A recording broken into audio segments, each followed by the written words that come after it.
Estamos con el profesor Martín Monsalve, profesor investigador y jefe del Departamento Académico de Humanidades de la Universidad del Pacífico. Además es doctor y magíster en Historia. Y él es uno de los editores y autores invitados en el libro de Historia Empresarial en América Latina, que fue publicado este año por la Universidad del Pacífico y la Universidad de los Andes de Colombia, que incluye investigaciones sobre la historia de las empresas en América Latina. Y el profesor Monsalve es el encargado del capítulo que habla sobre la historia de las empresas en el Perú, un tema que en realidad no es tan tratado y es súper interesante para entender no solamente qué pasó, sino también qué podría pasar, entendiendo la evolución de las empresas en el país, para lo que sirve la historia finalmente, ¿no? Para entender esto. Así que hoy día queremos conversar con él sobre este tema. Hola Martín, y gracias por concedernos la entrevista. ¿Qué tal? Gracias, muy amable. Quería empezar preguntándote por la parte inicial de la investigación, qué son las fuentes de la investigación para el tema de investigar empresas, ya yéndote mucho más atrás, ni siquiera estamos hablando de la época actual. ¿Cuáles son las fuentes iniciales que uno debe conseguir para poder comenzar a perfilar cómo fueron creadas las empresas en el Perú? Porque hablamos antes de la entrevista, en realidad no contamos con mucha data y ya si hablamos de tema histórico, ¿cómo empiezas a armar una investigación de este tipo? Ya, muy bien. Sí, es un trabajo es gracioso porque lo que voy a decir, pero es casi un trabajo de arqueólogo, porque es ir buscando piezas pequeñas, un rompecabezas, ¿no es cierto? E ir tratando de que éstas vayan encajando. Entonces, una primera fuente importante, que ahora está cerrada por motivos de la emergencia sanitaria, es el archivo intermedio del Archivo General de la Nación. Porque en el archivo intermedio van los documentos que tienen menos, o sea, tienen poca antigüedad, y entonces allí, por ejemplo, hay información sobre algunas empresas multinacionales o algunos bancos que dejaron de existir, porque la Superintendencia de Banques y Seguros manda esos documentos hacia el Archivo General de la Nación, que los pone en el archivo intermedio. Entonces, ahí hay algo que es difícil de consultar por los problemas normales, pero en general, luego hay, claro, hay cosas que están en el Archivo General de la Nación. ¿Y cuáles son las fuentes? Bueno, las fuentes muchas veces, y digo con trabajo arqueológico porque son libros de notarios. Wow. Y entonces hay que ir buscando libro de notario por libro de notario y vas encontrando cosas y vas armando las piezas del rompecabezas. El otro tipo de fuentes son los boletines que emiten los gremios empresariales. Por ejemplo, la Sociedad Nacional Agraria, la Sociedad Nacional de Industrias, la Cámara de Comercio de Lima, la Cámara de Comercio de Arequipa. Luego puedes encontrar los de la Sociedad Nacional de Minería y así. Claro, esos no te van a dar fuentes inmediatas, pero te van dando, lo que digo, retazos, ¿no? La otra fuente está en los periódicos, que hay que seguirlos, y en algunas revistas de la época, ¿no? Como El Economista Peruano, o una revista que sacaba la comunidad británica y norteamericana en el Perú, que se llama el West Coast Leader. Esa es una gran fuente. ¿Ya hablamos del siglo XX o siglo XIX? XX, sí, sí. 20, el West Coast Leader es principios del 20. Para el 19 son los libros de notarios, eso es lo que hay. Y algunos diarios, que es como el que publicamos en la Universidad del Pacífico con Fernando Armas, que es el diario de Manuel Argumani, es el único diario de un empresario. ¿Ya? Y entonces ese diario te da una visión de algo, y luego está el diario de un empresario alemán, Bitt, que publicaron en Alemania, que entonces combinas ambos diarios y tienes una visión de la banca del siglo XIX, por ejemplo. ¿Ya? Más atrás, sí, solo libros de notarios. La parte de Colonia que ha hecho bastante bien Margarita Suárez son cosas con libros de notarios, expedientes de civiles, o sea, cuando hay pleitos entre banqueros o entre comerciantes, y entonces te permite ver cosas. Y eso es hacia atrás, ¿no? Hacia adelante, bueno, ya hacia mitad del siglo XX tú tienes las memorias de las empresas, claro, pero no hay archivos empresariales. Ese es un problema muy grave en Perú, que las empresas no donan sus documentos a universidades. O en otros países sí. Sí, por ejemplo, y esa es otra fuente. Todavía no he trabajado esos documentos, pero por ejemplo, yo fui a los archivos de Unilever. Yeah. La empresa esta que produce bienes de consumo masivos como jabones, mantequillas, etc. Ellos sí tienen un archivo desde el inicio de la compañía hasta ahora, y es un archivo libre, donde puedes ver inclusive actas de directorio, informes de la... Sí, básicamente todo lo que uno puede imaginar que necesita. Y entonces, claro, eso complementa la información con lo que tienes acá. O, por ejemplo, La banca en el Reino Unido también tiene políticas de archivo libre. Entonces tienen archivos privados a los cuales tú puedes ir a consultar y entonces, por ejemplo, los documentos del banco anglo-sudamericano se pueden ver ahí. ¿Ya? Entonces, eso te ayuda. O sea, vas cruzando información y vas completando las cosas. Y esto me da a pensar una cosa, o sea, se habla mucho, y en realidad, claro, yo por mi trabajo igual lo siento, que hay poca transparencia en el empresariado peruano a nivel de lo que estamos hablando, de abrir información. O sea, esto es quizás algo que viene ya de un tema histórico, hace un chip que está ya implementado, porque no es así en otros países, ¿no? Bueno, o sea, por ley o no por ley, pero no es así en otros países. Sí, yo sospecho que no solo es por un afán de poca transparencia, sino por también poca conciencia de lo que importa la historia. Okay. O sea, digamos, para la mayor parte, cuando uno a veces entrevista a empresarios, dice que tú quieres papeles viejos, Claro. que ocupan espacio además. ¿Ya? Entonces yo creo que hay también de eso mucho. O sea, por ejemplo, digamos, una cosa que sería lindo hacer si hubieran documentos, ¿no? Sería el rol de los estudios de abogados y la constitución de empresas en el siglo XIX-XX. Pero yo cuando consultas a los estudios de abogados no los tienen, ni siquiera es por confidencialidad. No los han votado. ¿No? Y son del siglo XIX, principios del XX, o sea, ya no tienen ninguna implicancia legal. Claro. Pero ¿y cuál es la importancia de conocer para ti, cuál es la importancia de conocer la historia de las empresas? ¿Cómo dirías tú por qué es importante saber la historia de las empresas? Bueno, es importante por varias razones. Vamos a empezar por las prácticas. ¿Ya? Por ejemplo, yendo al ejemplo Unilever. Cuando tú lees los textos de Unilever, tú te das cuenta de los errores que ellos cometieron cuando llegaron a Perú o a Chile. Claro. ¿Ya? Cuando ellos entran a Perú, las estrategias de entrada. Entonces, claro, tú aprendes ahí cuál es la estrategia de entrada de una multinacional y cuáles son los errores. Por ejemplo, errores en reclutamiento, que no confiaban en el personal local y solo traían británicos que les costaba carísimo traerlos y no traían el mejor personal porque era el que quería venir. ¿Ya? Entonces, claro, ellos se dan cuenta hacia los años 70, cuando la competencia de Procter & Gamble es muy fuerte, y que Procter & Gamble sí contrata gerentes locales, que eso fue una falla. Entonces, ahí, por ejemplo, la historia te ayuda notablemente porque está ahorrando un trabajo de aprendizaje. Increíble, claro, y eso es así, pero no lo ven, ¿no? O sea, no se dan cuenta de eso. Ya viste con la moradita más o menos lo que pasó, fue un poco lo mismo, ¿no? O sea, no se tomaron en cuenta la opinión local y fue un fracaso, ¿no? Claro, pero eso son cosas muy interesantes porque, o sea, solo desde el punto de vista de errores que se han cometido, también de experiencias, porque una de las cosas que no debemos olvidar que no solo el Perú, sino toda América Latina, es un laboratorio perfecto históricamente para entender cómo hacer empresa bajo riesgo económico y riesgo político. Claro. Y más bien es gracioso porque, digamos, cuando tú escribes de América Latina, lo que quieren leer los que no son latinoamericanos, digamos, historiadores británicos o estadounidenses o canadienses, es precisamente sobre eso. Porque, por ejemplo, las empresas latinoamericanas fueron muy buenas manejando procesos inflacionarios en los 80, porque tenían que sobrevivir. Claro. Entonces, eso es una cosa que es una contribución impresionante a... Sí, en realidad, tú mismo señalas en el texto sobre la historia de las empresas en el Perú que han habido como que grandes ciclos, ¿no? De crecimiento, de evolución. Uno tiene que ver con la guerra con Chile, los aspectos después. Claro, todo eso sería importante entenderlo, pero siempre tendemos, no sé si tanto en todos los países de América Latina, pero a repetir los mismos errores, ¿no? En las crisis financieras solemos repetir los mismos errores y los mismos errores. Sí, y eso tiene que ver con, bueno, es una de las cosas que yo planteo en el capítulo de Perú, en realidad tiene que ver con las debilidades institucionales. Así es.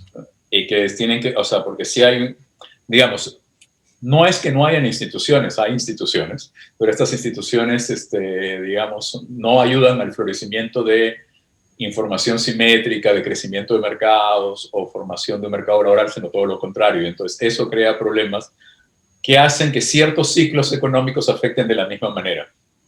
Entonces, parece que no aprendiéramos. Pero es un tema institucional, básicamente. Claro que sí es importante, ¿no? Okay. Porque sí vamos a tener, o sea, digamos, por la estructura de la economía peruana, los choques externos siempre van a ser muy importantes, pero no deberían ser tan graves. Claro. Y ni tan profundos, porque no lo son ni en Colombia ni en Chile, que son los dos países comparables con Perú. Claro. Claro, y sobre todo, bueno, en el caso de institucional de Colombia es uno de los ejemplos de América Latina, o lo era en todo caso, de Sí, América lo era, Latina. sí. Yendo al texto, tú señalas una serie de cortes, como decía, a lo largo de la historia. Hay una parte inicial de formación que indicas que va desde el siglo XVI al siglo XIX, a finales del siglo XIX, más o menos, ¿no? Como que Sí. antes de la formación de la estructura moderna empresarial. ¿Qué ocurre en esa primera fase de formación de empresas en el país? ¿Cómo podríamos decir qué es lo que pasa entre el siglo XVI y XIX que permite después la formación ya moderna de las empresas? ¿O qué errores se dan en todo caso en ese periodo, ¿no? Ese es un periodo largo donde está muy basado en el gran comercio. ¿Ya? Entonces las casas comerciales son muy importantes, tanto en la etapa colonial como en la primera etapa republicana. Es una etapa donde, digamos, es un país de comerciantes, digámoslo así. ¿Ya? E independientemente que la minería sea importante, ¿no? La cuestión extractiva, porque nosotros tenemos las minas de Potosí, que obviamente son las que dinamizan la economía durante la colonia, ¿no? Las minas en el centro, y tenemos luego el guano. Pero en realidad, si te das cuenta, es una estructura de comerciantes. Los comerciantes tienen el control sobre el capital, y por eso es que ellos son claves para las inversiones. O sea, por ejemplo, digamos, en la época de Potosí, en la época colonial no tienes concesiones mineras y todo el tipo de esas cosas. Los comerciantes son la clave para poder sacar ¿no? Para poder sacar las riquezas y hacer los contactos, etcétera. Igual en la época del guano los comerciantes aprovechan el efecto, digamos, el efecto que tiene el guano dinamizador sobre la economía, porque sí lo tiene, por eso aparecen las azucareras, por eso aparece la lana, por eso aparecen otras cosas. O sea, no es solo guano esa historia, ¿no? Hay más cosas alrededor. Pero los comerciantes son los que controlan eso y, claro, comienzan a formar bancos, ¿no? Y con ese banco ya tú tienes una alianza entre capital mercantil y capital financiero, que va a ser muy importante después. Entonces una de las características básicas de ese primer periodo es eso, que en el lado privado digamos, es un sistema empresarial, ¿no? Basado en el comercio, fuertemente. Eso no quiere decir que no haya mineros, que no hayan productores de vino, que no hayan productores agrícolas, que no haya otro tipo de empresas, pero que el comercio es muy importante. Y es un comercio muy ligado al Estado, esa es la otra característica. Tanto al Estado colonial como después cuando se reconstruye el Estado republicano y con el guano, ¿no? Van a estar muy ligados a eso, porque van a ser concesiones, o sea, las primeras concesiones de ferrocarriles las ganan peruanos, y son comerciantes, y que invierten luego en minas, en Cerro de Pasco. Esta estructura del tema, sean netamente comerciales, viene en todos los países, en toda América Latina, es un tema regional, o Sudamérica en todo caso, es por la cuestión geográfica de Perú, es por el tema de los recursos. O sea, ¿por qué comienza tomando esto? Creo que era un tema más regional en general, ¿no? O sea, Sudamérica era básicamente eso, ¿no? No Sí, es un tema de Perú, ¿no? No es un tema específicamente peruano, pero el Perú es donde más resalta esa característica, porque es parecido a México.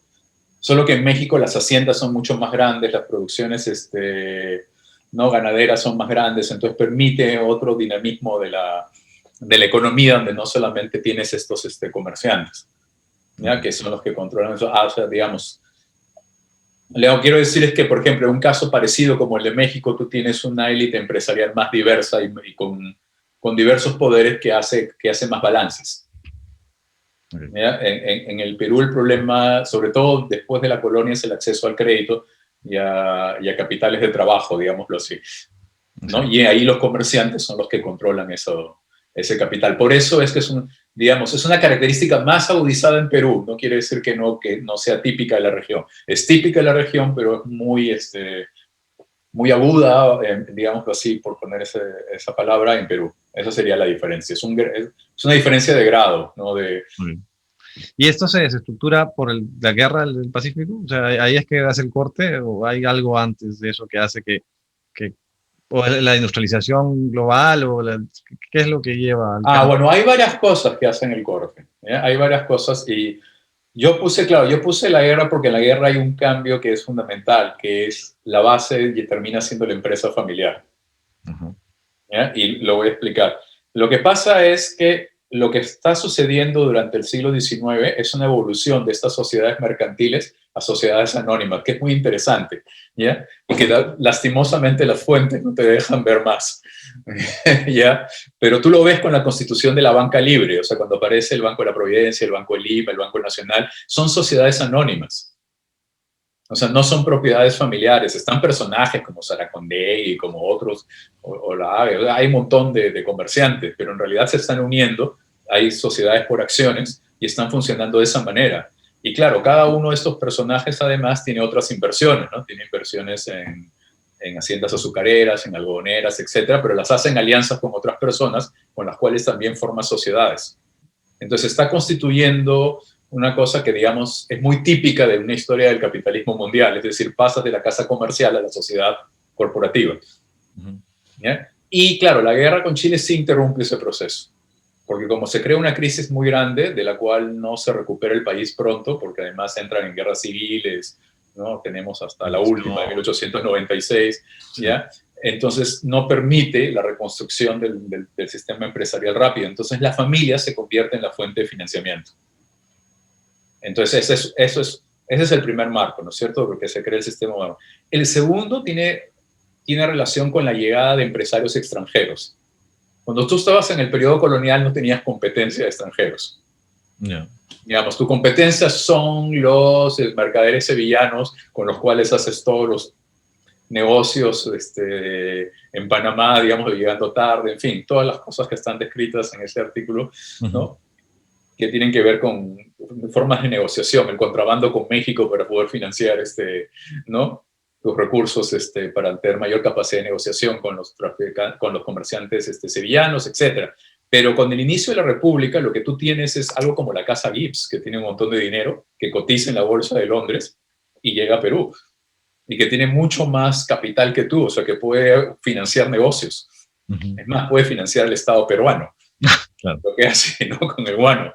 Y luego tienes más casas comerciales, ¿no? Y algunas de esas casas comerciales, como Grace, se convierten en empresas navieras, ¿no? Y luego se va a convertir de empresa naviera, va a tener Cartavio, luego va a tener los textiles, y entonces ya es una transnacional con la que tienes que competir. Y entonces, claro, ese es el otro cambio, y ese cambio se agudiza hacia 1896, pero ya existía, ¿no? Bueno, la otra cosa que hace el cambio es que la producción de bienes extractivos comienza a ser cada vez más importante y hay una especie de división del trabajo, ¿no? O sea, digamos, los peruanos son hacia 1906 son desplazados de la minería. Desplazados es una palabra que suena muy fuerte porque no es desplazados de toda la minería, es simplemente, y se van dedicando más a lo que es la agroexportación, lanas, etcétera, como una especie de división del trabajo con empresas extranjeras que se van a quedar ahí. Entonces, todos esos cambios ya existían desde el siglo XIX, pero a partir de 1896 se hacen mucho más fuertes, porque además se cambia la legislación para poder atraer capital extranjero. Y el tema de las empresas familiares, o sea, es algo que se mantiene claro hasta la fecha.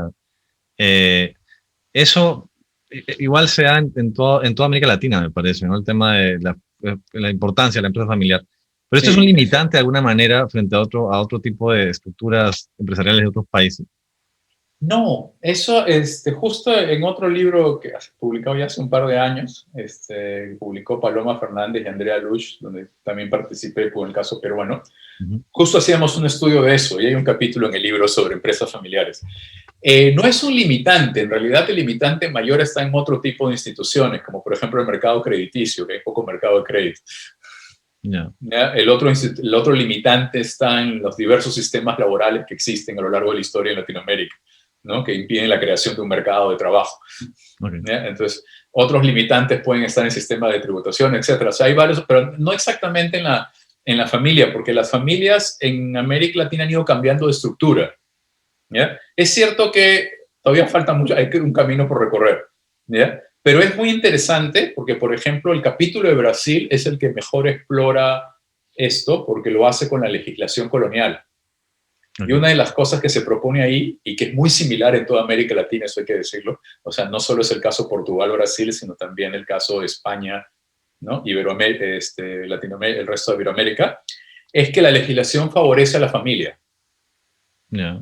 en la etapa colonial para formar las empresas. O sea, le da más importancia a la estructura de propiedad familiar y trata de protegerla, la legislación.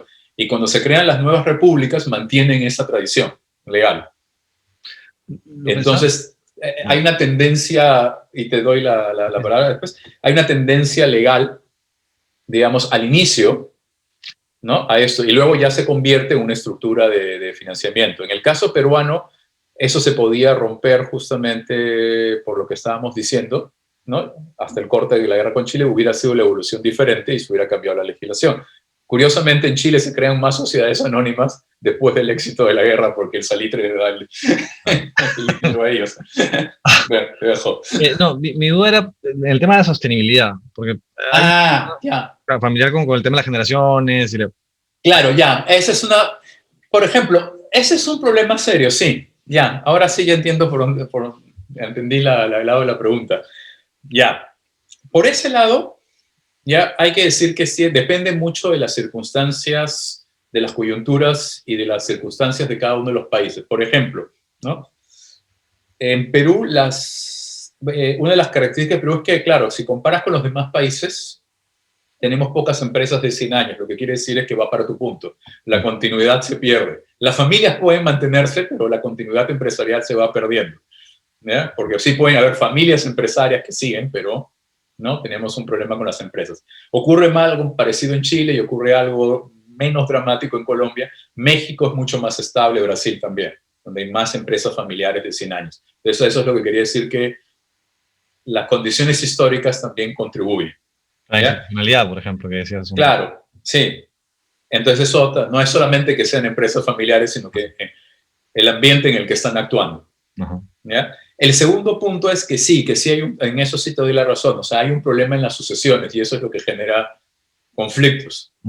Porque cuando estás en tercera generación y hay primos, o sea, ya es más grande la familia, la gente quiere hacer otras cosas con su dinero y tiene todo el derecho. Y entonces ya la continuidad de la empresa no se ve como un objetivo de la familia. Porque ¿no? Entonces, protocolos familiares eso es nuevo, ¿no? ¿Ah? Este tema de los protocolos familiares. Es nuevo, y es nuevo y, digamos, sí, es nuevo y está haciendo cosas, porque claro, eso es la idea de separar gerencia y propiedad, por ejemplo, que es una gran idea, y puedes mantener una empresa familiar de esa manera grande, claro, ¿no? Separando gerencia de propiedad. Claro. Entonces, decides quiénes de la familia pueden estar en gerencia y quiénes pueden estar en propiedad, eso ya es un cambio enorme, o quiénes no, ¿no? O si la familia solo se va a mantener en propiedad y no en gerencia, ¿no? Y todas las cuestiones de gobierno corporativo. Pero eso todavía falta mucho de trabajar en Perú. O sea, si ves índices de gobierno corporativo, Perú no es de los más altos. Si lo comparas, yo siempre hago la comparación Colombia-Chile porque es más o menos la cercana, ¿no? Para no hacerlo con Brasil o México, que son economías mucho más grandes. Entonces eso distorsiona en sí la... Y otra cosa que me viene de ahí es, o sea, el hecho de quizás que la gran mayoría sean empresas familiares, limita el tema, por ejemplo, la entrada a bolsa de las empresas. O sea, las empresas son un poco más cerradas a abrir su capital. Es lo que a veces se habla, ¿no? O sea, que acá en Perú no son, o sea, las empresas son pequeñas o no son tan grandes como otros países porque no tienden a tener confianza, digamos, para poder abrir capital. ¿Eso es así? ¿Puedo decir que es así? ¿O? Bueno, históricamente es así. O sea, digamos, ahora está cambiando, pero históricamente sí. La respuesta corta es sí, y sí hay una cosa, y por eso es que a mí me sorprendió mucho encontrar, o sea, tal vez esté exagerando el punto de haber encontrado un proceso de formación de sociedad anónima en el 19 y que se corta con el proceso de la guerra, pero una de las formas, la razón por la que enfatizo es porque después de 1896 tú ves claramente que es propiedad familiar, que máximo haces alianzas con otras familias con las cuales después terminan siendo, hay relaciones de matrimonio y entonces terminan siendo la misma familia. O sea, tú ves que, por ejemplo, para los años 50 ya aparecen grupos de inversión. Yo todavía no los llamaría grupos económicos, sino grupos de inversión. Entonces tú ves que hay 4, 6, 7 familias que no tienen relación entre sí en términos de negocios, que están haciendo sociedades. Pero luego en los 80 ya ves que son los grupos económicos de los 80 y ves que esas familias se han mezclado, se han casado, etc. Entonces el grupo de inversión no terminó en sociedad anónima, sino en un grupo económico familiar. Y sí es por el control de la empresa, o sea, hay un miedo a perder el control de la empresa. Y yo supongo que tiene que ver O sea, esa es mi intuición como historiador con las circunstancias de los contextos de riesgo económico y riesgo político. O sea, si estás en un contexto muy alto de riesgo económico y de riesgo político, tú prefieres hacer negocios con quien confías. La confianza. Claro, y entonces por eso, por ejemplo, cuando ves redes de directorio, ¿no? Redes de directorio cruzado, vas a ver que en el caso peruano es uno de los casos que tiene mayor densidad, es decir, están todos muy mezclados, lo cual no es bueno porque pone muchas barreras de entrada y no permite abrir el mercado empresarial ¿no? Entonces crea que pocas empresas existan en un mercado que ya es pequeño, ¿no? Sí, sí, claro. Pero tú ves que, por ejemplo, recién se comienzan a abrir a partir del 2000, cuando ya las empresas justamente comienzan a tener gobierno corporativo y buscan cotizar más en bolsa, ¿no? En bolsa en Nueva York o eso para ganar más capitales y poder competir con otras multilatinas que están llegando en América Latina. Y eso es un punto de quiebre sí que es importante. Tú ves que la red corporativa peruana ya no es tan cerrada, ¿no? Como lo era en 1960 o en 1980. Claro. ¿No? Entonces ahora tú ya ves que es una red corporativa ligeramente más abierta que la chilena, por ejemplo. Así. ¿No?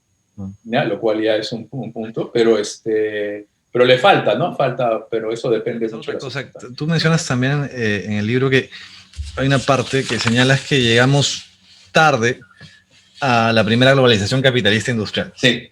Y entonces también me pongo a pensar, solemos llegar tarde a las olas globales de tipo a nivel empresarial en Perú. Sí. Sí. En general, ¿no? O sea, a nivel de tecnología, a nivel de industrialización, siempre llegamos como que un poquito desfasados, ¿no? Sí, no llegamos al mismo ritmo que América Latina. Solamente para ponértelo esto como ejemplo anecdótico, cuando hacíamos la cronología para el libro, hacer que la cronología de Perú calzara con la del resto de América Latina era hacer una serie de digresiones menores. Claro. Claro, ¿ya? Porque no encajaba, y no encajaba porque entraba tarde siempre. Sí, claro, ¿y por qué? ¿Ya? Bueno, tiene que ver mucho con, digamos, tiene que ver con cuestiones internas y externas, ¿no? Pero las internas son claves, o sea, cuando, digamos, hacíamos esta discusión al momento de hacer el libro, ¿no? Yo hacía mucho énfasis en la debilidad institucional, entonces, digamos, alguien de Argentina me decía, yo puedo decir lo mismo que Argentina, ¿no? Entonces yo decía, claro, pero tú no estás acostumbrado a tener 4 presidentes en 3 años, ¿no? Eso solo te pasó en la crisis del 2001. Claro. No te pasa recurrentemente en la historia republicana, ¿no? Entonces yo comencé, digamos, en esta discusión con otros historiadores de la región, o sea, yo te puedo mencionar varias veces en que hemos tenido esos episodios, o que un promedio, o sea, que en los primeros 40 años de la independencia el promedio presidencial sea 1 año y medio o algo así, sin contar ministros. También la cantidad de constituciones que tenemos. Claro, entonces eso hace que se creen circunstancias en las cuales crisis que se producen por choques externos duren más. Y al durar más y a perdernos el proceso de recuperación global, entonces llegamos tarde a los procesos. O sea, por ejemplo, ¿no? Por poner solo un ejemplo muy simple con el que empezamos la vida republicana, que es la independencia. Nosotros consolidamos la independencia en 1824 y en 1825 hay una crisis mundial que afecta además particularmente a América Latina porque habíamos pedido préstamos para financiar la guerra de independencia. ¿Ya? Eso que los demás países superan más rápido, a nosotros nos toma hasta 1868 más o menos. ¿Por qué? Porque tenemos las 2 guerras de la Confederación, las guerras internas, en fin, hasta que el guano comienza a consolidar. Y justo cuando ya se comienza a consolidar el asunto político y el económico, viene la crisis mundial de 1873, que está ligada a la construcción de ferrocarriles, que es precisamente lo que habíamos hecho. Claro. Y encima esa crisis llega con la guerra con Chile y con las guerras civiles posteriores a la guerra con Chile. Eso hace, por ejemplo, que no podamos pagar nuestra deuda externa. Y ese no pago de la deuda externa, que luego se consolida en el contrato Grace, es lo que nos impide entrar a tiempo a la primera globalización. Y ese sí es un problema duro en términos económicos, porque es como perder 16 años.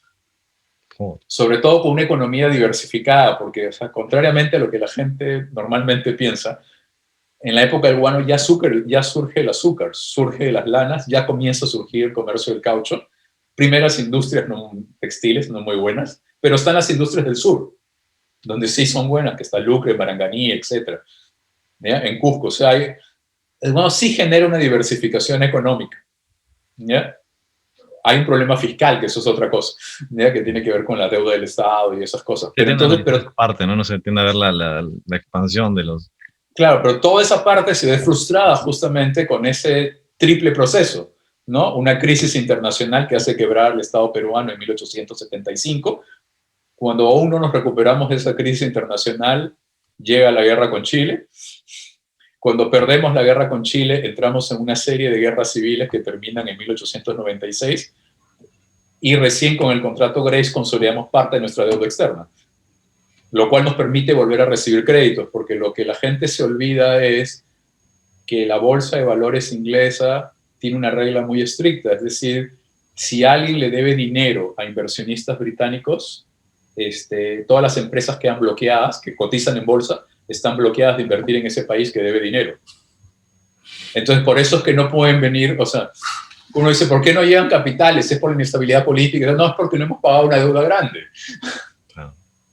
Y entonces hay un bloqueo. Y eso es algo que nos sigue igual después en la época de historia, o sea, nos pasó después con la crisis del petróleo, nos pasó con la crisis financiera de la ciudad. Sí, o sea, sí, yo podría seguir en eso, pero es porque, claro, o sea, es lo que decía nuestro colega que de reciente triste fallecimiento, Bruno Seminario. O sea, el problema del Perú es que se demora mucho en recuperarse de las crisis económicas, no su capacidad para crecer, sino la debilidad que tiene para recuperarse, o sea, digamos. La actual, sí. ¿No? La que estamos viendo ahorita.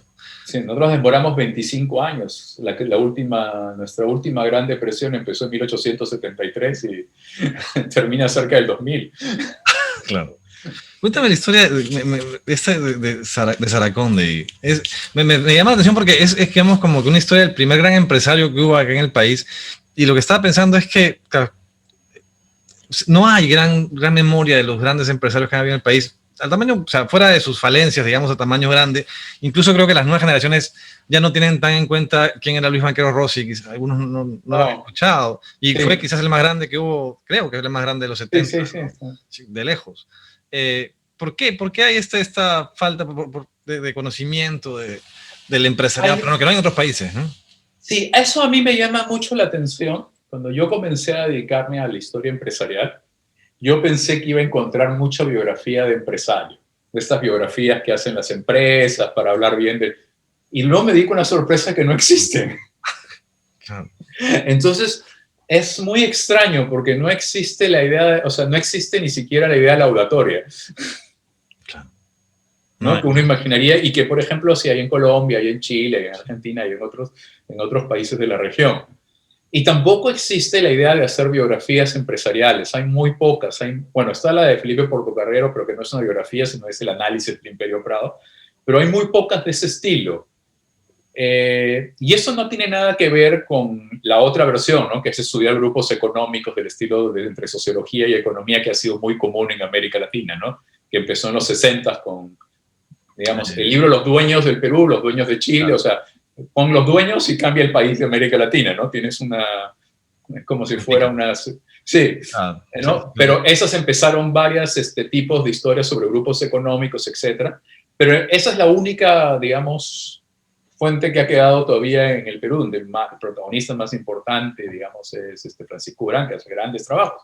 Pero en ese estilo, lo que no hay es un estudio de, por ejemplo, biografías de empresarios o estudios de casos particulares de empresas y de estrategias empresariales. Eso es una cosa que no existe. Claro, una de las cosas que habría que hacer es ver más personajes como Saraconde, que es un personaje interesante porque es alguien junto con Domingo Elías, que es el hacendado de Ica, es el otro empresario clave de esa época, que te enseña cómo se pasa de la república a la colonia, es decir, cómo cambias de un régimen radicalmente haciendo negocios. Cuéntanos un poco esa historia, por favor, para que la gente que no ha leído el libro, porque en realidad es muy interesante la historia de Saraconde. Claro, o sea, Julián de Saraconde es uno de los, digamos, comerciantes que llega tarde, que aparece a fines del siglo XVIII, ¿no? Y comienza a hacer fortuna con el comercio de cabotaje y el naviero, y y logra tener fortuna y con esa fortuna logra tener una posición importante en el Tribunal del Consulado, que es, ¿no? Que es la reunión, la Asociación de Comerciantes que había durante el periodo colonial. Esa Asociación de Comerciantes es fundamental porque son los banqueros del Estado. Uh-huh. Son los que financian el fisco, son los que le prestan al virrey, son los que pagan los impuestos por adelantado para conseguir una serie de privilegios. Claro, para conseguir una serie de privilegios después no lo hacen gratis, ¿no? Rutas comerciales, etcétera, monopolios, o sea, sí, es un sistema mercantil, ¿no? Pero que son claves, y entonces esos personajes son los que tienen una posición ambivalente frente a la independencia, porque claro, ellos dependen del Estado colonial. Si el Estado colonial desaparece, ¿quién les va a pagar su deuda? ¿No? Entonces la independencia para ellos es un problema. Al final tienen que apoyarla porque, bueno, ya queda claro que hacia ahí va a ir todo, ¿no? Y como son hombres de negocios, se adelantan o sea, no esperan al final para hacer el cambio, ¿no? Entonces, claro, Saracondegui es de estos personajes que pierde dinero con la independencia, lo vuelve a rearmar, ¿no? Y comienza a hacer nuevamente con el negocio de cabotaje. Y aquí explico porque claro, eso no se sabe. El negocio de la navegación de cabotaje en el Perú es la forma de comercio más importante, porque como los caminos son malos, tanto los costeros como los de la sierra, y están llenos, como no hay policía, o sea, a veces viene la parte institucional, recién tenemos Policía Nacional en 1921 o algo así, ¿ya? Entonces, es muy fácil que te roben. Claro. Entonces el camino por tierra no es el más adecuado, no hay transporte, no hay ferrocarril costa a costa, los ferrocarriles de penetración nunca se terminan de hacer. Entonces, claro, tú lo que haces es navegas de puerto pequeño en puerto pequeño. Entonces el Perú era un país de pequeños puertos. Uh-huh. Y entonces estos comerciantes tienen una pequeña flota, que es la que los ayuda a hacer negocios. Y entonces van, por ejemplo, ¿no?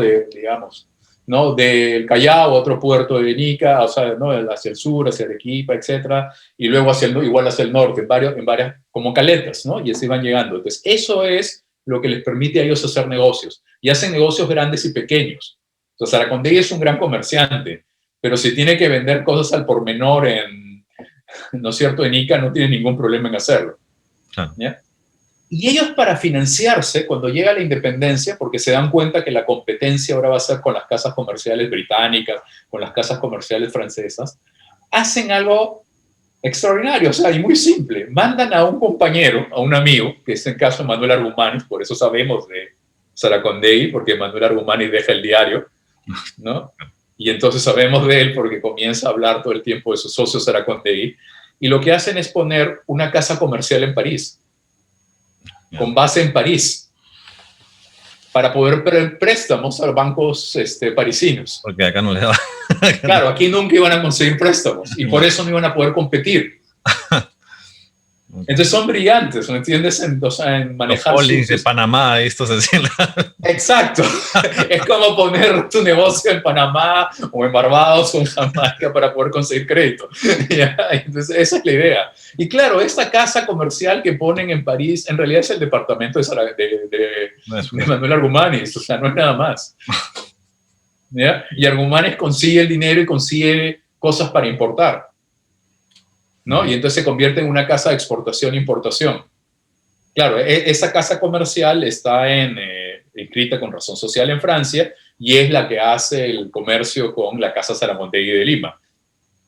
¿Ya? Y esa es la idea. Y luego lo que hacen ellos, o lo que hace Saracondegui y Argumanis, es ir a Cerro de Pasco, porque se dan cuenta que la minería es un negocio y que el problema de la minería colonial, que eso lo ha trabajado Carlos Contreras, es que no pueden sacar el agua, que les faltan instrumentos, que no tienen dinero para contratar mano de obra, porque la mano de obra ahora es libre y hay que pagarlo, no tienen, ¿no? Y falta un montón de capital de trabajo, y ellos pueden dar ese capital de trabajo. Entonces, claro, deciden invertir en minería, y ahí es donde entran con otro socio, que es Candamo, que es un inmigrante chileno que está invirtiendo en ferrocarriles, y que, claro, necesita plata y decide invertir en el comercio para conseguir ese dinero. ¿No? Y Candamo se va a convertir en el empresario más rico del Perú. Sí, ¿Ya? Conocido, sí. Entonces, pero está en alianza con Saracondegui. Y claro, y luego lo que hacen es invertir en minería, en Cerro de Pasco. Les va más o menos, no les va tan bien porque la minería no levanta, ¿no? Pero Y luego lo que comienza a ver Saraconde es que cuando comienza lo del guano, comienza a competir con las casas comerciales y logra quitarle una concesión a Gibbs por un tiempo. O sea, no es una... Eso no es poca cosa, porque implica conseguir una flota. El Estado se financia con endeudamiento, o sea, implica volver a ser prestamista del Estado, pero este Estado es más inseguro que el colonial. Claro, Entonces, el riesgo todo el tiempo. claro, el riesgo de prestarle es mucho mayor. Entonces, implica que tienes que tener una espalda financiera. E implica poder poner tus productos en Estados Unidos, que tampoco era fácil, porque le quita la concesión por un año, ¿no? Pero no es nada fácil la concesión norteamericana, ¿no? Claro. Luego tiene la concesión en sitios más pequeños. Y luego invierte en azúcar. Pero todo eso lo hace en base a préstamos y en base a hacer una ruleta de préstamos y para eso invierte en el banco, ¿no? Que crean el Banco de Lima. Entonces, o sea, tú ves el inicio de lo que podría ser un grupo económico de los años 80, ¿no? Capital comercial, capital financiero, invirtiendo en extractivas, o sea, minería y en eso. Entonces, por eso decía Saraconde es un buen ejemplo, ¿no? De cómo va a ser el devenir del empresario peruano. Claro, el problema con Saraconde es que quiebra en la crisis de 1875, ¿no? Es el modelo que se toma después, en realidad, claro, a nivel de grupos, que siempre tenías tu banco o tu entidad financiera que te financiaba porque el Estado estaba peleado con la deuda, de fuera no podías sacar dinero fuera. Y, sí. Claro, que pones que haces una asociación con una banca extranjera para conseguir financiamiento, es parecido al modelo Saraconde. Por eso me parece un personaje muy interesante, ¿no? O sea, porque Candamo es el otro y Domingo Elías son los otros, digamos, los tres grandes empresarios de ese momento serían ellos. ¿Cómo crees que ha modelado la evolución del empresariado peruano al perfil del empresario peruano actual? ¿Cómo llegamos al perfil que tenemos ahorita? ¿Es en base a las cosas que han pasado los últimos 30 años? ¿O hay algo así de evolución más histórica en la manera en que hacemos negocios ahora los empresarios peruanos? Podría ser que yo tenga el sesgo de historiador, pero a mí sí me parece que sí hay una evolución y que es, o sea, por eso decía, esta idea de, ¿no? Cómo ante la crisis la empresa familiar es la que funciona, ¿no? Y a partir de ahí se crea un modelo de empresa que combina las cosas que hacía Saraconde con tu base familiar. Uh-huh. O sea, ya no estás solo, digamos, que ese era el problema de Saraconde, cuando todos los acreedores de acá no llegan en 1865, no tiene como... Pero esto es más en los 90, ¿no? En los 80 era mucho más cerrado, pero no una época...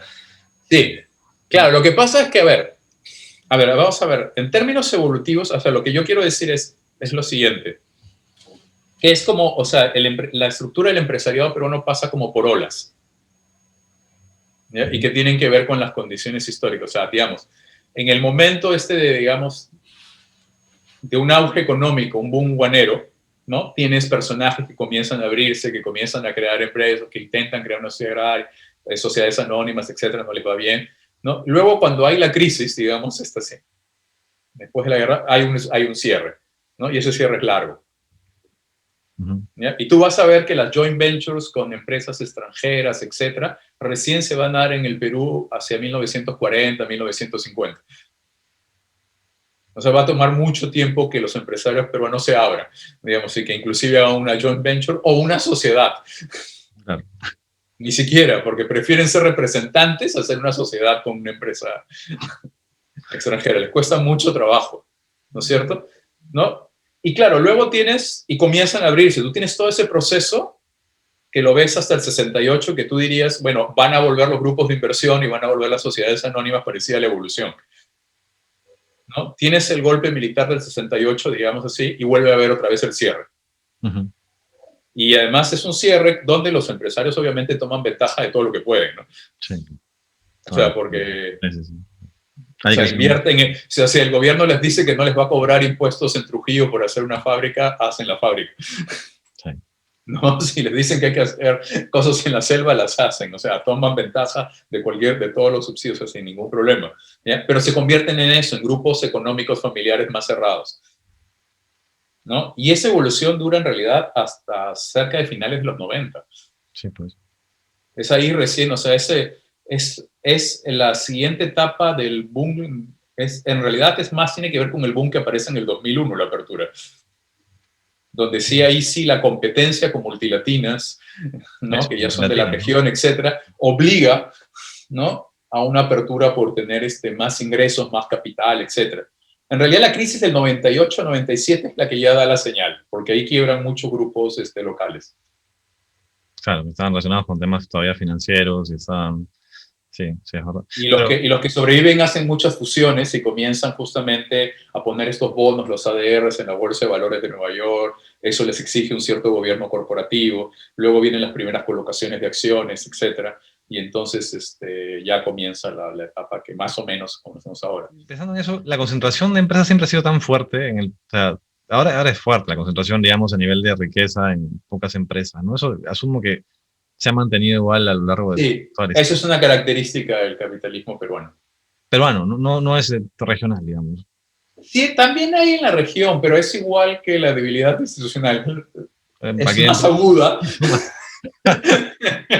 Yeah. Hay un tema ahí de nivelación que sí, y que, por ejemplo, o sea, digamos, en Perú por eso tiene esta división tan extraña, que no hay medianas empresas. No hay, sí, sí. O sea, tú tienes micro y MIPES, ¿no? O sea, micro y pequeña y grandes empresas. Uh-huh. Y no hay el colchón del medianas. Y eso es un problema muy serio, pues, digamos, claro. Para expansión del mercado, te das cuenta que entonces, claro, las barreras de entrada son mucho más grandes porque es muy fácil que se cree un oligopolio. Claro, somos un país de oligopolios en realidad. Claro, es muy sencillo, o sea, no tienes que hacer mucho esfuerzo. Y el fenómeno de las MIPES, ¿cuándo arranca el tema el crecimiento tanto? ¿O siempre hubo un tema de...? No, siempre hubo. Lo que pasa es que, digamos, en los 90 se convierte en objeto de estudio porque puedes seguirlo. Uh-huh.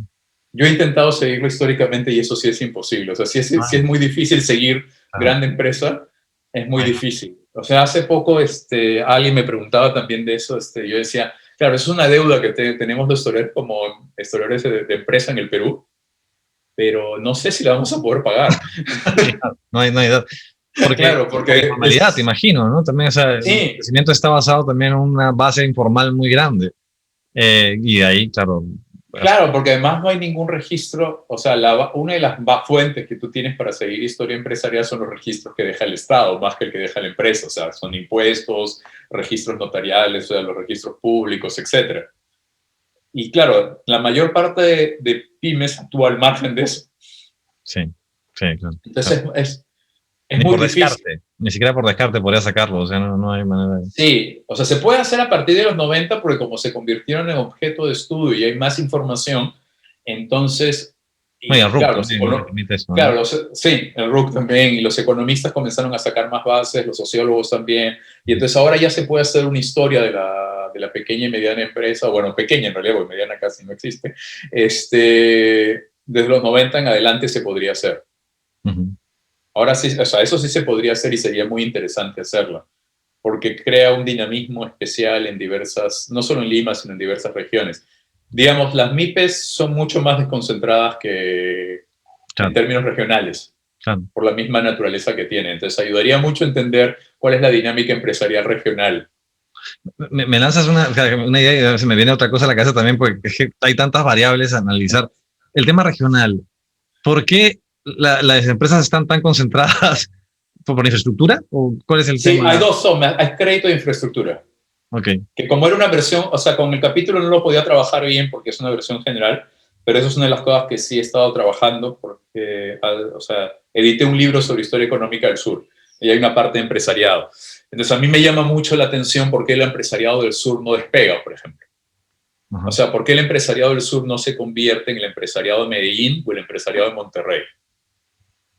Uh-huh. Porque, digamos, eso podría haber sido su destino, ¿no? Porque el sur del Perú sí es una región que tiene un propio mercado, que además es un mercado supranacional, porque incluye el mercado de Chile, incluye el mercado boliviano, ¿ya? Y ahora está incluyendo el mercado brasileño, en menor medida. Pero entonces sí hay una cuestión supranacional y regional, y inclusive llega al norte de Argentina, o sea, no es una cosa pequeña. ¿Ya? Entonces, si tú, por ejemplo, ves las ventas de las empresas textiles cusqueñas, ¿no? Como Maranganín, como Lucre, etc., tú vas a ver que buena parte de sus ventas están en toda la región sur, y esa región sur incluye norte de Argentina, incluye norte de Chile e incluye Bolivia. Es más, le venden al ejército boliviano en uniformes. Claro, y tienen los ¿Ya? recursos, y tienen el... Claro. Y tienen todo, claro. Entonces uno diría, o sea, eso tendría que haber sido una región fuerte empresarial, ¿no es cierto? Pero hay, claro, uno se comienza a dar cuenta después cuando vas analizando que es, claro, el quiebre está en 1930, o sea, la crisis del 30 golpea muy duro a los empresarios del sur y la recuperación es difícil. O sea, y hay un proceso de centralización que empieza en el gobierno de Leguía muy fuerte de la banca. Entonces se quedan sin acceso al crédito. Ese es un problema serio. O sea, un problema fundamental que tienen las empresas del sur para crecer en el momento que debieron haber crecido, que fueron en la década de 1920, fue el acceso a crédito.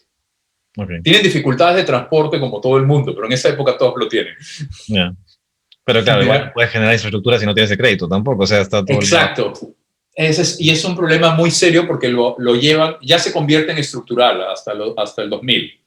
No, recién ha ido cambiando hacia el 2000 en adelante, y más bien hacia el 2000 en adelante la infraestructura se ha convertido en el problema, claro, ¿no? Porque ellos tienen que competir con gran minería y entonces, claro, todo el puerto se utiliza para la minería. Okay. Y ellos tienen que seguir saliendo. Entonces, claro, si tú eres un empresario arequipeño ahora o cusqueño que comienza a crecer, te conviene tener una parte en Lima para poder exportar. O sea, el éxito del empresario sureño está en poder poner una sede en Lima, lo cual es trágico para la región.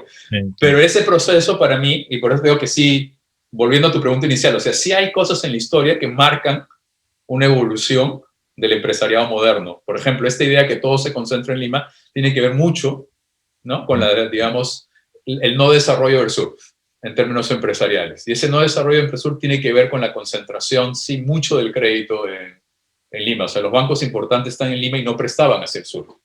Y volviendo al inicio de lo que conversamos, al inicio de nuestra conversación, claro, igual el no analizar la parte de la historia de lo que pasó antes te lleva a que después termines haciendo un proceso de regionalización totalmente sí, sin mucho sentido, básicamente por un tema de palabra y para populismo, básicamente, pero no toman en cuenta el tema de la historia de lo que pasó para ver realmente cómo pueden desarrollarse las regiones. Claro, porque lo que tú tienes que plantear, ¿ya?, y esto es una cosa que pasa justamente a partir de 1920 en adelante, la forma en que el gobierno central se relaciona con las regiones es a partir de proyectos emblemáticos que en realidad no sabe si van a funcionar. Claro. ¿Ya? Y se convierten en demandas históricas, después porque no los hacen bien o porque no los hacen, ¿no? Te pongo un ejemplo, ¿ya?, que es el de los parques industriales. Claro, el parque industrial empieza en los años 50, lo hace la Junta de Rehabilitación de Arequipa, que en Arequipa era una buena idea, ¿ya?, que sí servía, y luego se convierte en la forma que el Estado central es una forma de negociar, ¿no es cierto?, con regiones, y les comienza a crear por todos lados ¿no?, parques industriales, sabe perfectamente que no va a funcionar, que al final van a tener pérdidas y que el Estado va a tener que cubrir esas pérdidas. ¿Ya? Y entonces, claro, porque no hay un análisis de cómo funcionan las economías regionales. Y entonces, por ejemplo, lo que tú me preguntas, estás haciendo una regionalización sin élites regionales. Entonces, una regionalización sin élites regionales, empresariales, o sea, digamos, ¿cómo vas a dinamizar ese sector si no va a haber, o sea, no va a haber quién asuma el aparato estatal? Y con eso no quiero decir que la élite empresarial tenga que ser la única que asume el aparato estatal, no. Eso sería absurdo, porque eso no es tarea de los empresarios. Pero me refiero a que la élite empresarial queda un colchón para justamente crear este equipo técnico de gente así que pueda asumir técnica y políticamente, ¿no es cierto?, una de estas cosas. Y eso tú lo ves, por eso es que cuando ha habido éxito en los gobiernos regionales, ha sido muy personalista. O sea, en Arequipa tú lo tienes en el caso de Guillén, el movimiento de Guillén, que era una persona que viene de la política universitaria, que sabe hacer política del día a día, ¿no?, que aparece primero, ¿no?, haciendo el arequipazo y luego haciendo cosas completamente distintas, ¿no? Una cuña fue en la... Claro, ¿no? Y claro, tú ves, pero es que es un liderazgo personal, o sea, que mientras él estuvo, se logró. Apenas se va él, todo comienza a resquebrajarse nuevamente. O sea, porque él era el puente entre movimientos sociales, el empresariado local, los políticos locales, etc. Y entonces lo que tú tienes en esta regionalización es eso, hasta que no aparezcan personajes de ese estilo que por experiencia política o por el lugar en que se ubican pueden hacer de puente para las diferentes demandas, no logras que una región se desarrolle, ¿no? Y eso es porque el proceso de regionalización no ha tenido en cuenta precisamente todos estos procesos históricos. Analizando eso igual, los empresarios de fuera, los grandes empresarios de regiones se han venido para Lima, o sea, en muchos casos, ¿no? O sea, claro, es que ya, ese es el otro punto, porque ahí viene la parte de infraestructura. Claro, si tú tienes una mala infraestructura de electricidad, una mala conectividad de internet o telefónica, etcétera, no puedes hacer negocios en gran escala. Sí. O sea, claro, si solamente tienes una salida por la Panamericana y hay una huelga digamos, de agricultores, claro, de agricultores en Ica y tú estás exportando desde Arequipa, te arruinaste. Y no es tu culpa. No llegas tarde y ya perdiste. Sí, pues ahora pasa ese tema por la infraestructura básica que tenemos. Claro, entonces ese es un problema muy serio, ¿no? Y que además hace una cosa que es muy importante, o sea, además de todos los problemas que tienen para despegar, corta la innovación. Porque la innovación empresarial y la innovación tecnológica es una cosa cara. O sea, no es una cosa que se hace simplemente. O sea, todo el mundo habla ahora de innovación, etcétera, pero es ensayo-error. O sea, tú tienes que pagarle a un montón de gente para que haga cosas que a veces no van a servir. Claro. Claro. O sea, cuando todo el mundo dice hay que hacer un Silicon Valley, hombre, donde está Silicon Valley está Stanford y está todo el sector financiero toda la completa, de la costa oeste. ¿No? Entonces, ¿me entiendes? No es que fueron tipos en su garaje haciendo computadoras. Claro, esa parte ¿no? O sea, hay capital humano y hay capital financiero ahí. Y esto del sur igual está el tema, es el famoso clúster minero que igual hasta ahora siempre se habla y no avanza nada, ¿no? Pero que está relacionado también a... Ahí sí se podría hacer, pero claro, falta el tema de la infraestructura, falta el tema de, en fin, formalidad, el tema institucional, falta un montón de cosas ahí que no permiten tampoco que despeguen cosas como iniciativas de ese tipo, ¿no? Sí, bueno, sí, que es eso. Y lo otro que me salía también de duda respecto a lo que hablamos hace un rato, uno era el tema de la regionalización, el otro era el tema de la formalización. Entiendo que el tema de lo que tú mencionas de la debilidad institucional tiene que ver mucho con eso, pero lo informal del empresariado igual es un tema ya estructural que se jala, y se jala, y se jala, y se jala. ¿Cómo afecta eso al desempeño de las empresas en el país? Compites con lo informal, ¿no? Sí, y además se cruza porque terminas contratándolos o son parte de tu negocio, etcétera. Entonces es o sea, digamos, tú no puedes hablar, digámoslo así, proponerlo así, ¿ya? No lo voy a poner en términos duros, pero tú no, o sea, tú tienes un Perú legal, un Perú informal y un Perú ilegal, ¿no es cierto? Y los tres se cruzan. Sí. O sea, tú no están separados. Sí. Se cruzan de diversas formas y en las formas en que, digamos, un gran empresario con mucha responsabilidad social no hubiera querido que se cruce. ¿Ya? Porque la estructura económica hace que se crucen. Entonces, es muy difícil, ¿ya? Con ese problema. Una de las cosas que es fundamentales, por ejemplo, para formalización, que ahora se está viendo, ya no está solamente, que no es solamente simplificación administrativa, sino es, claro, ¿qué te da el Estado a cambio, no es cierto? O sea, yo siempre pongo este ejemplo aprendido de los colegas europeos. Cuando alguien pone una pequeña empresa en Europa, ¿qué cosa hace? Hace la razón social de la empresa y se pone como empleado de la empresa. ¿No? Entonces, ¿por qué se pondría como empleado de la empresa? Porque al ponerse como empleado de la empresa tiene derecho a la seguridad social. Claro. Entonces hay un incentivo muy claro para formalizarte. Tú te vas a jubilar. ¿No? En cambio, aquí tú pones una pequeña empresa esperando que no sabes cuánto va a durar. No te importa si te vas a jubilar o no, porque tú piensas, tu expectativa es que voy a trabajar hasta que me muera o hasta que mis hijos puedan mantenerme. ¿No? Entonces, digamos, la idea es, hay que cambiar el asunto. O sea, no solamente son poner reglas sencillas, ¿no? Más fáciles para hacer negocios, sino también, o sea, ¿cuál es el cambio? O sea, yo me formalizo y ¿qué gano? Y la SUNAT, bueno, no hace muy buen trabajo. Tampoco, ese es el otro. Ahí es otro punto. Porque, claro, y además ese es el otro punto para las empresas medianas. Todo el estímulo está para que seas pequeña y micro. No hay estímulo para pasar a medianas. Una vez que te vuelves mediana, de pronto es como si fueras gigante, te tratan como si fueras uno de los grandes contribuidores. Y te desagregas en pequeñas porque te sale más fácil manejarte así y no... O sea, claro, y volviendo a nuestro tema regional, ese es el problema precisamente en regiones. ¿Qué pasa si tú comienzas a crecer?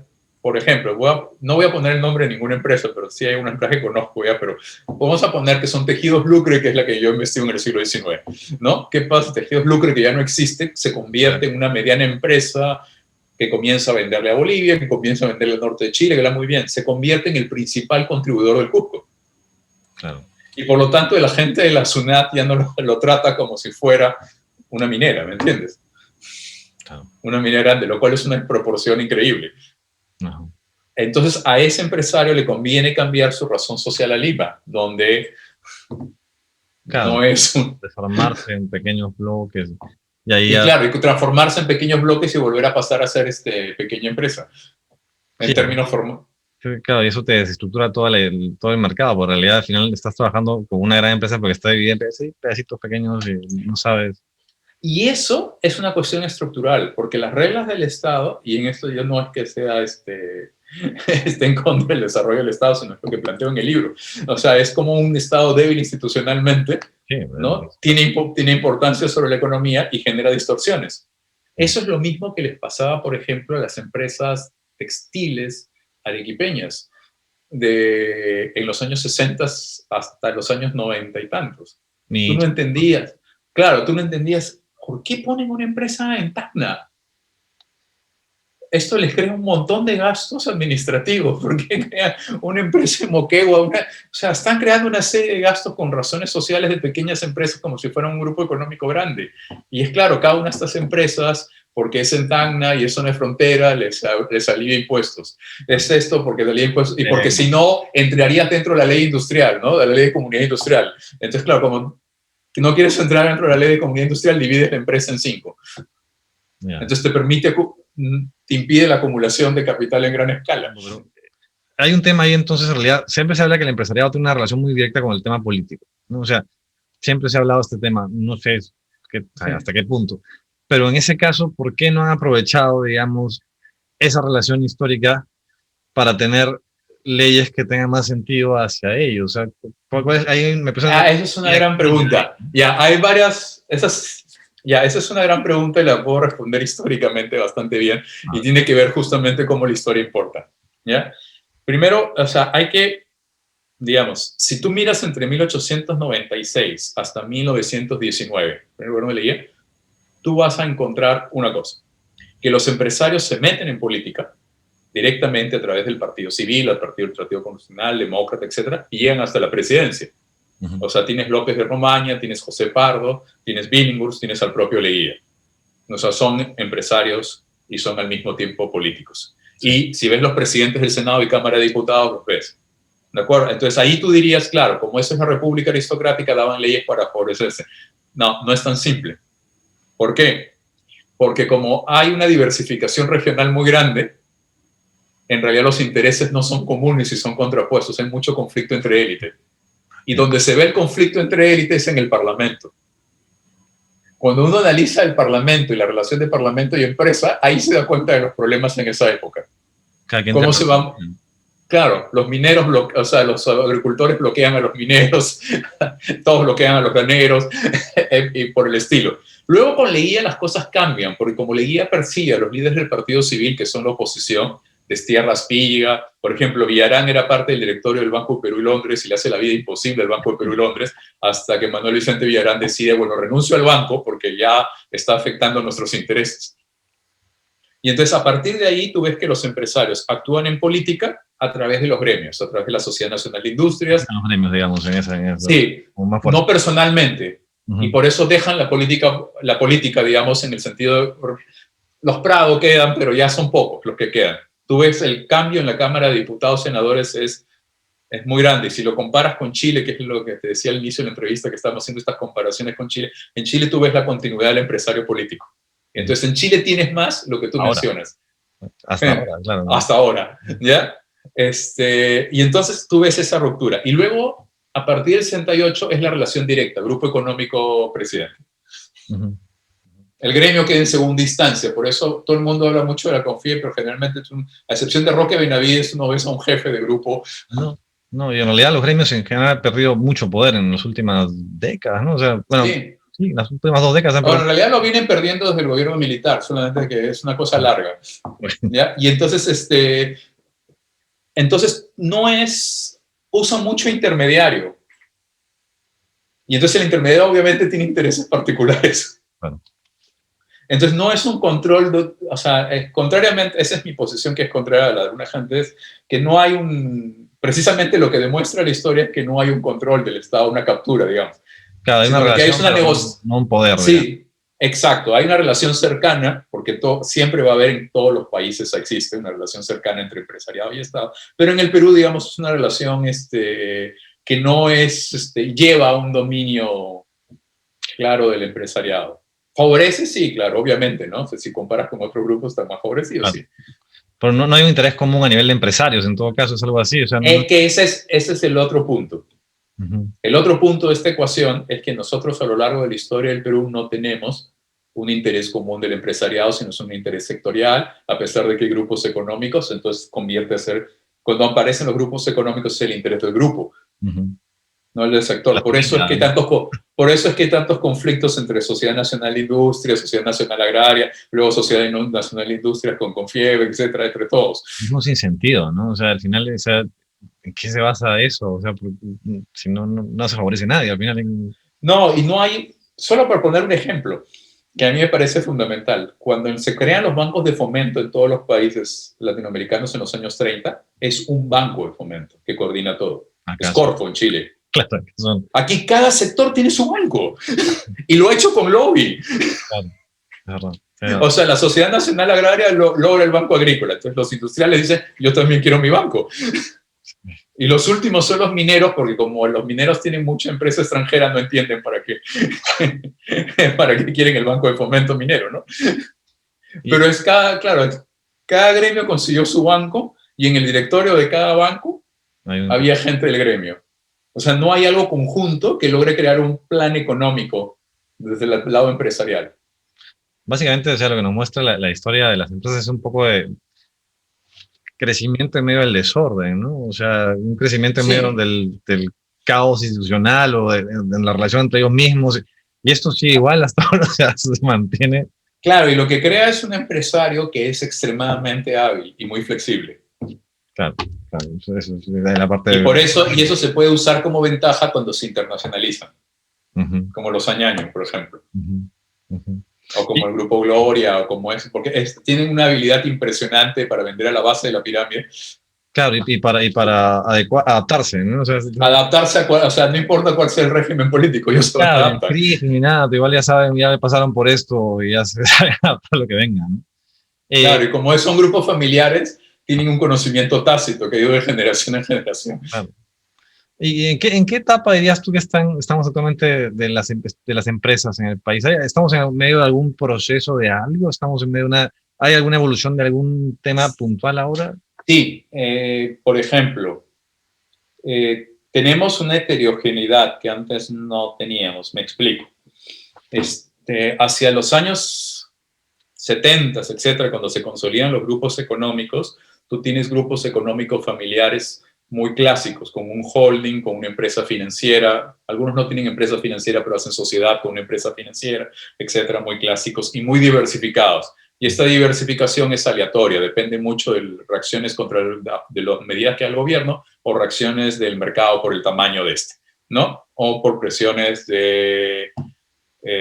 externas de divisas, ¿no? O sea, digamos, una empresa que maneja maquinaria, vende langostinos, ¿no? No tiene nada que ver, pero los langostinos en ese momento daban dinero y necesitaban ingresos, ¿ya? Entonces eso era el modelo clásico. Ese modelo clásico a partir del 2000 se rompe.